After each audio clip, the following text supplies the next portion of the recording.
오늘 내용이 마음에 드시면 구독과 좋아요 부탁드립니다. 안녕하세요. 투자살롱 김경록입니다. 요즘 핫한 단어가 두 가지가 있는데요. 하나가 제로금리, 금리가 이제 너무 낮아졌죠. 또 하나가 주택시장입니다.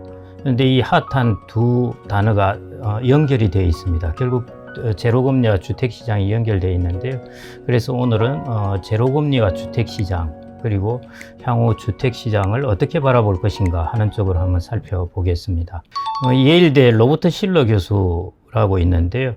이 사람은 버블에 대한 연구로 유명하죠. 이제 주택 가격에 버블이 왔다, 그 다음에 주식 가격 버블 왔다 할 때 이제 실러 교수의 의견을 많이 참조하는데요.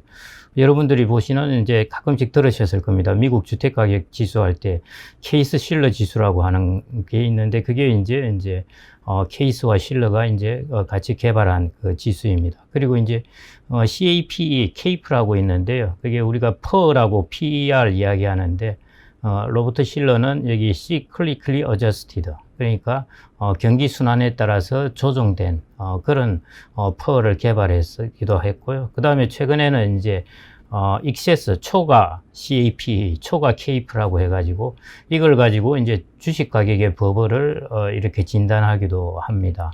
최근에 이제 주식 가격이, 미국 주식 가격이 오를 때 실러 교수는 이렇게 이야기했죠. 자기의 이제 excess CAPE를 가지고 해본 결과 아직은 금리가, 실질금리가 마이너스이다 보니까 지금 주가 수준은 아직은 버블이 아니다, 이제 이런 이야기를 했을 정도로 실러 교수는 주택 주요한 자산 두 가지에 대한 이제 버블 연구로 아주 유명합니다.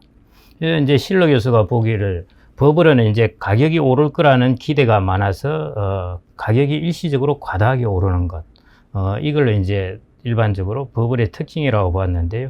주택의 경우에 다음에 네 가지 현상이 일어난다고 그럽니다. 여러분들은 이 네 가지 현상이 우리나라에서 지금 일어난 현상하고 비슷한가 어떤지 한번 이렇게 하나하나 한번 체크를 해 보십시오. 정말 이게 어느 나라나 참 비슷하구나 이런 생각을 하게 되는데요. 첫 번째, 집을 사려는 사람, 집 구매자는 집값이 너무 비싸다고 생각은 합니다. 그렇지만은 나중에 더 높은 가격으로 내가 이 집을 다시 팔 수 있을 것이므로 이 가격에도 살만하다고 생각한다. 이게 첫 번째입니다. 두 번째, 집값이 오를 것이므로 지금 굳이 저축을 안 해도 된다.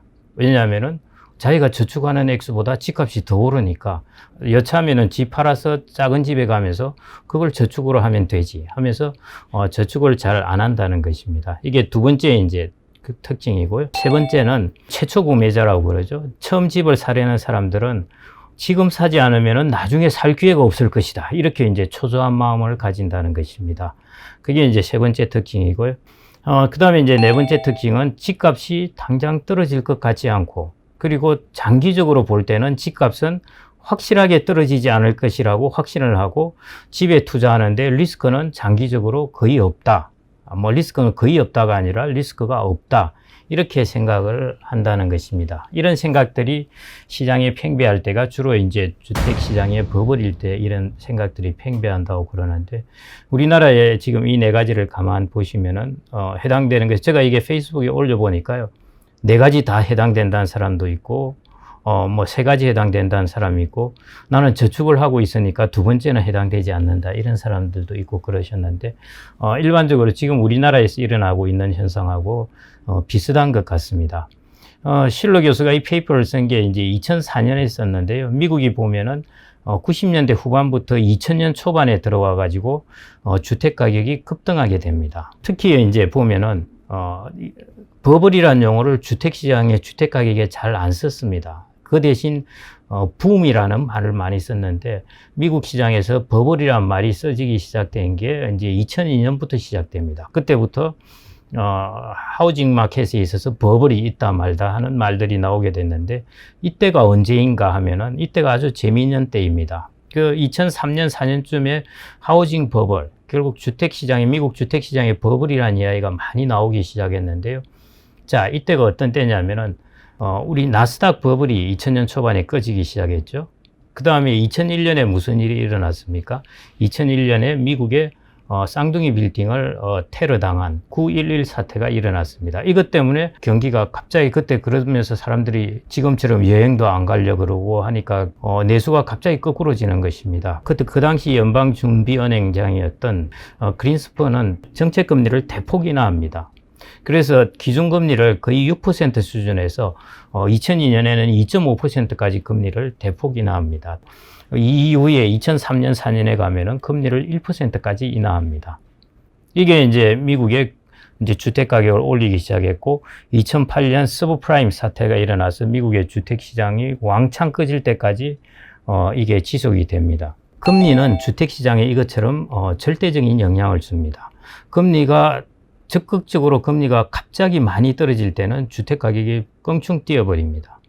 자, 그래서 이제 2003년부터 그린스펀은 이 주택시장 이런 부분을 보고 하면서 금리를 올리기 시작했습니다. 얼마나 많이 올리냐면은 이 정책금리를 거의 1%까지 수준까지 떨어졌던 것을 5%대까지 올리기 시작했습니다. 많이 올렸죠.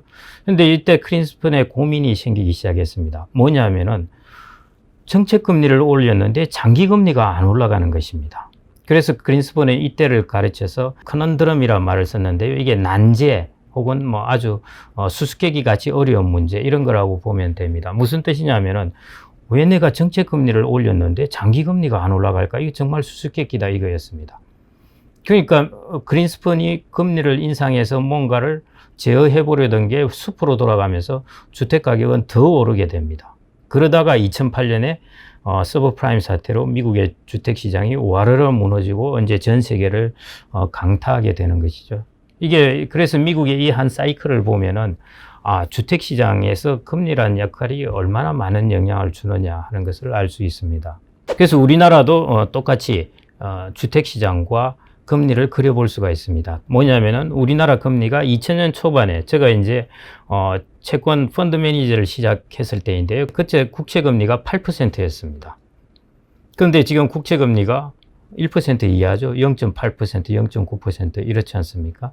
지속적으로 그 이후부터 금리가 떨어진 것입니다. 뭐냐면은 거의 2000년부터 지금 한 20년 동안에 7%포인트 이상 금리가 계속 떨어져 왔습니다. 그 중간에 물론 서브프라임 사태 때나 금리가 일시적으로 또 올랐다가 떨어지기도 했습니다만 추세적으로 떨어져 왔고요. 그 다음에 아파트 가격이나 주택 가격도 서브프라임 사태나 이런 때 약간 멈칫하고 그 다음에 유럽 재정위기 올 때나 이런 때 좀 서울 아파트 가격이 좀 떨어지긴 했지만은 전반적으로 계속 오르는 추세를 보였습니다. 그래서 우리나라 주택시장, 아파트 시장을 비롯한 그 주택시장에서 이 금리의 영향은 상당히 컸다는 것을 볼 수 있습니다. 그래서 이제 한 몇 년 전에 이제 금리가 한 2% 뭐 이 정도일 때 사람들이 이런 생각을 했습니다. 이제 수익형 부동산으로 가자 했습니다. 수익형 부동산이란 뭐냐면은 이제 부동산을 사서 가격을 오르는 것을 우리가 목표로 하기보다는 부동산에서 나오는 임대 수익을 가지고 살아가는 이런 식으로 해서 수익형 부동산을 갖자 이렇게 했었는데요. 갑자기 그 코로나19 사태로 금리를 또 한 단계 왕창 떨어뜨리면서 주택 가격이 확 올라가니까 사람들이 그 생각이 와장창 다 사라졌습니다. 그래서 최근에는 아까 실로 교수가 한 4가지 버블의 특징은 뭐냐면은 앞으로 주택 가격이 계속 오를 거라고 생각하는 그게 이제 팽배하게 됐습니다. 그래서 지금 주택 시장은 역시 투기적인 수요입니다. 주택시장에서 투기적인 수요라는 것은 주택 가격이 내가 산 것보다 앞으로 주택 가격이 더 오를 거라고 생각하고 주택을 사는 것이 투기적인 수요입니다.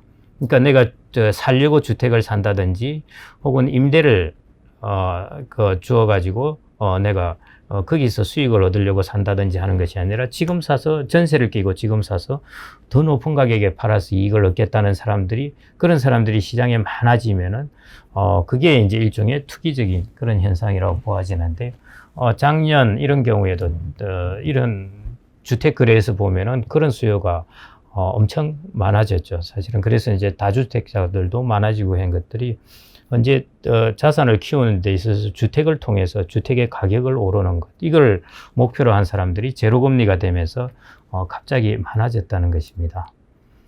이 실로 교수가 이제 그 당시 버블을 분석하면서 한 결론이 있습니다. 자, 이제 주식시장과 주택시장 두 가지를 각각 보았는데요.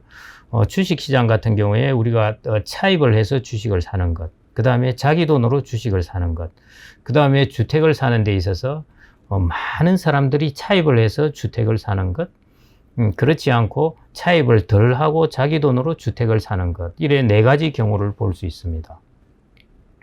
이 네 가지 경우를 가지고 실로 교수가 버블이 꺼지고 난 뒤 경제에 가장 심각하게 영향을 준 버블이 뭔가 하는 것을 연구를 해봤더니 결국 결론은 여러분도 짐작하시다시피 차입을 해서 주택을 산 것이 버블이 꺼졌을 때 실물 경제에 가장 심각하게 영향을 준다는 것입니다. 심각하게 영향을 준다는 것은 무슨 뜻이냐면은 경기의 침체의 폭이 깊어지고 그 다음 여기서 회복하는 데 시간이 다른 것보다 더 오래 걸린다는 것입니다. 일반적으로 주식 버블이 꺼졌을 때는 회복이 빠릅니다. 빠르고 주택 버블이 꺼졌을 때는 회복이 늦게 이루어집니다. 그런데 여기에다가 차입을 해서 이제 주택을 사게 된 것이 일반적인 현상이라면은 회복하는데 더 오래 걸린다는 것입니다. 자, 이제 일반적으로 차입이 증가한 이유가 뭐겠습니까? 주택 가격이 앞으로 상승하리라고 생각해서 차입을 하기도 했을 거고요. 또 하나는 차입 비용이 싸니까, 금리가 떨어지니까 차입 비용이 싸니까 또 이제 차입을 많이 하게 되는 것이죠. 자, 우리가 어떤 것을 투자한다고 할 때 차입 비용은 싸지고 그 물건의 기대 가격은 높아지고 하면은 투자가 사람들이 기대가 와장창 몰리게 됩니다. 그게 지금 코로나19 사태가 나면서 금리를 제로 금리로 대로 인하하면서 나타나는 현상입니다. 그래서 지금 우리나라의 이제 그 가계부채 추이를 좀 이렇게 잘 볼 필요가 있는데요. 얼마 전에 한국은행에서 2020년 작년 3분기죠. 가계대출이 1,585조 원까지 증가했다고 그랬습니다. 이 중에 주택담보대출이 890조, 약 한 900조 원 되는데요. 가계대출의 한 56%를 차지합니다. 미국 같은 경우에도 보면은 전체 가계대출에서 주택담보대출이 대략 60%를 차지하고 있습니다. 그러니까 우리나라나 미국이나 이제 대략 비슷한 그런 형태인 것 같고요. 그 다음에 역시 가계대출을 주도해서 이끌고 가는 것은 주택담보대출이라는 것을 알 수가 있습니다. 그래서 주택을 사기 위해서 이제 대출을 일으킨다는 것인데요. 우리나라 가계대출이 어느 정도 빨리 증가했느냐 하는 것은 제가 데이터를 보니까 2002년에 우리나라 가계대출이 416조 원이었습니다. 대략 420조 원 정도라고 보면 되실 텐데요. 그게 2020년 3분기까지, 최근에 이제 한국은행이 데이터를 낸 3분기까지 보면은 연복리 성장률이 7.8%였습니다. 이 대단한 성장률이거든요. 그 정도 연복리로 가계 대출이 증가해 왔다는 것이고요. 이 정도 속도라면은 한 9년 3개월이 지나면은 가계 부채가 2배가 되는 그런 정도의 속도입니다. 근데 이게 이전의 성장률은 이제 12%, 뭐 15% 이럴 때 증가할 때도 있었거든요.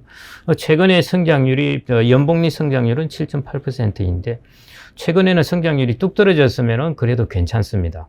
근데 최근 5년 복리 성장률을 보니까 여전히 7.2%입니다. 그 기세가 전혀 꺾이지 않았다는 것이죠. 그래서 가계대출에 대한 수요의 기세는 최근까지도 계속 증가하고 있습니다. 그래서 우리가 가계대출의 판매 신용, 우리가 그 카드 같은 경우에 이제 물품을 사고 하는 것들이 다 이제 카드의 신용으로 잡히게 되거든요. 그리고 우리가 카드사를 통해서도 이제 신용을 받게 되고 그러는데, 그런 판매할 때 들어가는 그 판매 신용을 합한 것을 우리가 가계신용이라고 그럽니다. 가계대출의 판매 신용을 합한 것을 가계신용이라고 그러는데요.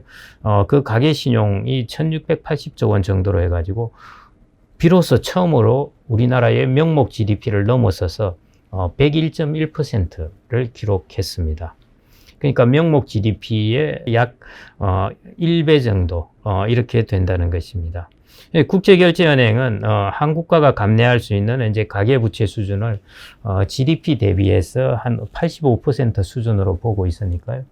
그러니까 우리나라의 지금 현재 가계부채 수준이, 물론 이제 국가를 통틀어서 비교해서 절대적으로 이 기준에 맞아야 한다고 볼 수는 없습니다만은, 어느 정도 BIS 국제결제은행에서 권고하는 그런 수준보다는 이미 한 15%포인트가 높아져 있는 그런 상황이라고 볼 수가 있습니다. 자, 지금 이제 제로금리라고 이야기합니다. 제로금리의 의미는 한 세 가지 정도가 있습니다. 첫째, 금리가 제로 수준이기 때문에 앞으로 더 이상 하락하지 않습니다. 하락해봐야 조금밖에 하락 안 해요. 제가 2000년에 봤을 때 8%부터 쭉 떨어져 왔는데요. 앞으로는 얼마나 떨어지겠습니까? 그러니까 앞으로 금리가 더 하락할 여지가 거의 없다는 것입니다. 두 번째, 여차하면 오를 수 있다는 것입니다. 이거는 반대로 갈 수 있다는 것이죠.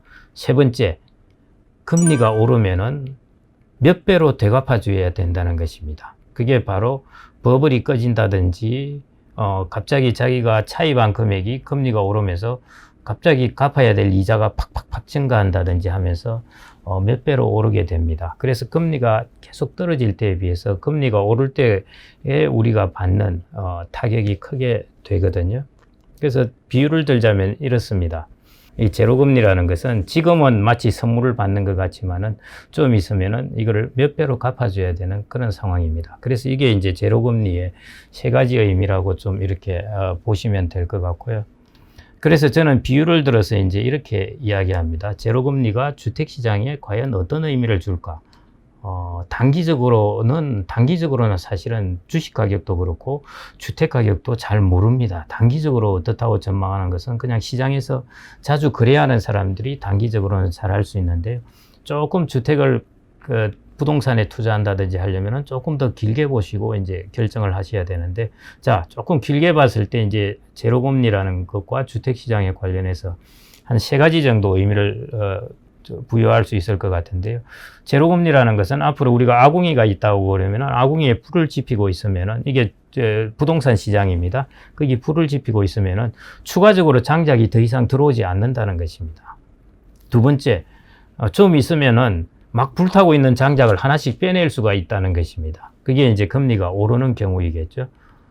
그 다음에 이제 금리가 오르면은 그 충격은 우리가 내릴 때에 비해서 오를 때는 더 큰 충격으로 다가올 수 있다는 것입니다. 그러면 왜 지금 일어나지 않느냐? 당연히 이거는 바로 일어나지 않습니다. 아까 제가 실러 교수 이야기를 말씀드렸죠. 실러 교수가 2004년에 이 페이퍼를 썼는데요. 주택시장이 망가지는 것은 2008년에 망가졌습니다. 그래서 레깅에서 우리가 소위 말해서 시차를 두고 일어나기 때문에요. 그래서 이런 부분에 대해서 현재 너무 매몰되지 말아야 될 것 같습니다. 그래서 결론입니다. 자, 제로금리와 주택시장, 이걸 따로따로 우리가 보고 있는데 이 둘을 연관시켜서 보아야 되는 것이고요. 그 연관시켜서 보았을 때 이제 두 가지 결론입니다. 자, 부동산 자산도 다양하게 분산을 해야 됩니다. 상가라든지 이런 거 하나 사는데 몇 억씩 드니까요. 이러면 집중 투자를 할 수밖에 없습니다. 그리고 차입을 해서 투자를 해야 되는 것이고요. 그러니까 부동산 자산도 다양하게 분산을 하고 유동성을 높여야 합니다. 뭐든지 시장이 꺾이면 유동성이 뚝 떨어집니다. 제가 당장 뭔가를 빼고 하라는 것이 아니라 다양하게 분산을 하고 유동성을 높이자. 그것이 첫 번째. 두 번째, 그러면 분산을 하고 유동성을 높이는 데 있어서 뭐가 대안이 될 수 있는가? 그러게 하면은 리츠가 대안이 될 수가 있다고 봅니다. 리츠라는 것은 아주 소액으로도 살 수 있고 글로벌하게 분산을 할 수도 있고, 그리고 훨씬 주택보다는 훨씬 용이하게 팔 수가 있습니다. 그러니까 다양하게 분산하고 유동성을 높일 수 있는 그런 상품이 되는 것이죠. 이런 상품들을 통해서 우리 가게에서 편중된 부동산의 구조를 점차 이렇게 좀 바꾸어 나가시는 것이 향후 넥스트 스텝에서 우리가 일어날 일에 대해서 우리 가계 자산을 방어할 수 있고 보호할 수 있는 그런 전략이 아닐까 생각됩니다. 이상입니다.